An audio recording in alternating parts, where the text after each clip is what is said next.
When performing an abdominal assessment, you want to first start off and perform hand hygiene, then let your patient know what you're going to be doing. So I'll be doing an abdominal assessment on you today.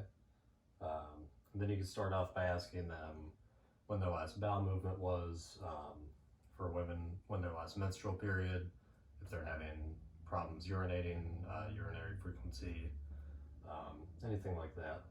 And the order you want to go in for this particular assessment is inspection, auscultation, percussion, and then palpation. So it's different from the rest of the bodily system assessments. So first, inspect. You just want to look at the contour of the abdomen, check for any wounds, visible scarring, any kind of abnormalities, and I'm not seeing any. You could take note of any tattoos or piercings at this time as well. If the patient has an ostomy or any kind of catheter, you can inspect those at this time. Then you want to move to auscultation, and I'm going to auscultate in each of the 4 quadrants of the abdomen. And what I'm listening for is abdominal sounds. Are they present? What do they sound like? Okay, I'll start off, use the diaphragm of the stethoscope. Start in that right upper quadrant. Move to the left upper quadrant. Left lower. And right lower. And those bowel sounds are present. And you want to note if they are normal, hyperactive, hypoactive, or not present at all. In order to determine if they aren't present, you do have to listen for a full 5 minutes. But in this case, they sounded normal. Then you want to listen to the abdominal arteries. So for the abdominal arteries, you have the aorta that's located directly above the umbilicus. To the left and right of that, you have the renal arteries. Below those, below the umbilicus, you have the iliac. And then below those in the pelvic region, you have the femoral. So you want to switch to the bell of your stethoscope and listen to each of those 4 bruits.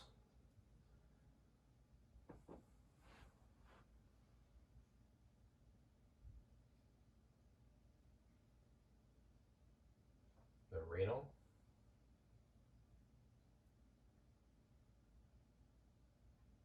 The iliac.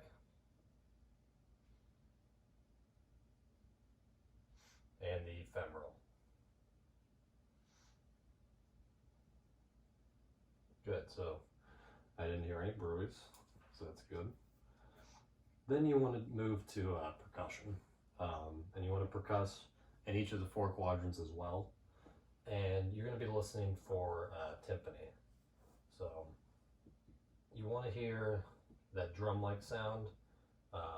If you hear any kind of dullness, either you could be over an organ or there may be fluid in the abdomen that's built up. Then you can move to palpation.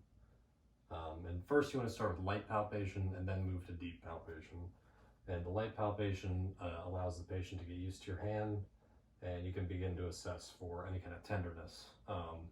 Before you do this, you also want to ask the patient if they're having any abdominal pain. So, are you having any abdominal pain? No.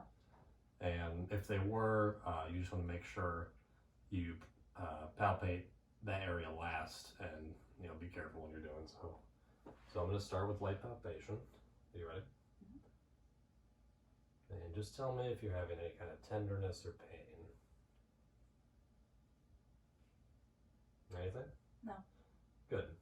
So I can then move to deep palpation, and I'm going to have to press down a little bit deeper now. So there could be some discomfort, but it shouldn't be extremely painful. Ready?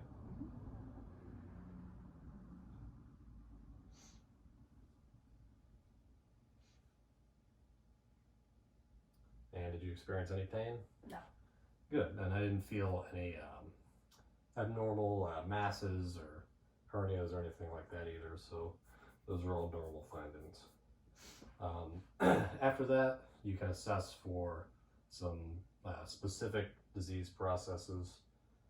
We'll start with Murphy's sign, So for this, you want to be in the right upper quadrant, and I'm going to push down right up about your rib cage, and then after I do that, I'm going to ask you to inhale, okay?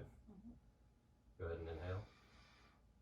And you want to push up as they're inhaling, and if they experience some pain and stop them from inhaling, that could be a sign of some cholecystitis. The next one would be McBurney's point, and that's going to be located about 2/3 of the way between the umbilicus and the hip.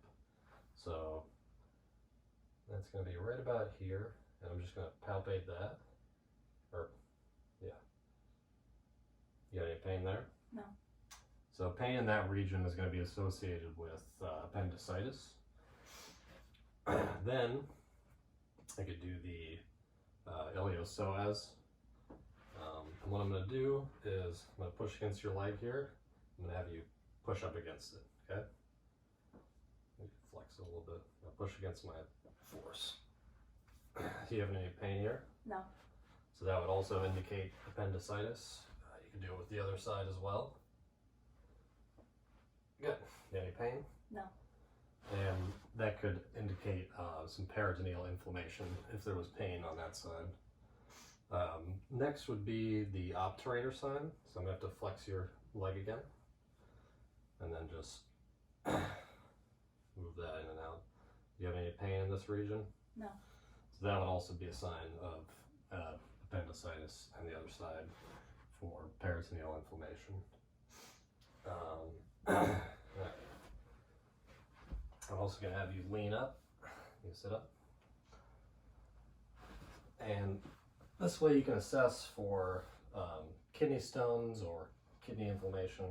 And what I'm going to do is I'm going to put my hand against, and I'm just going to tap on it kind of hard, but it shouldn't hurt. Are you ready? Any pain? No. Pain? No. Good. So no problems with the kidneys there. Then you could assess for, if you suspected that your patient has ascites, you could do what's called the fluid wave test. So what I'm going to do is have the patient take their hand and put it right in the middle of their abdomen and just push down a little bit like that. You hold that there? And then I'm going to push on this side of the abdomen and hold my other hand on the other side. And if there's fluid and it slaps against the hand, that could be an indication of ascites. Ready? Good. So there's no slap. I mean, there's no distension or protuberance to begin with, so no ascites is likely present. And I believe that that's it.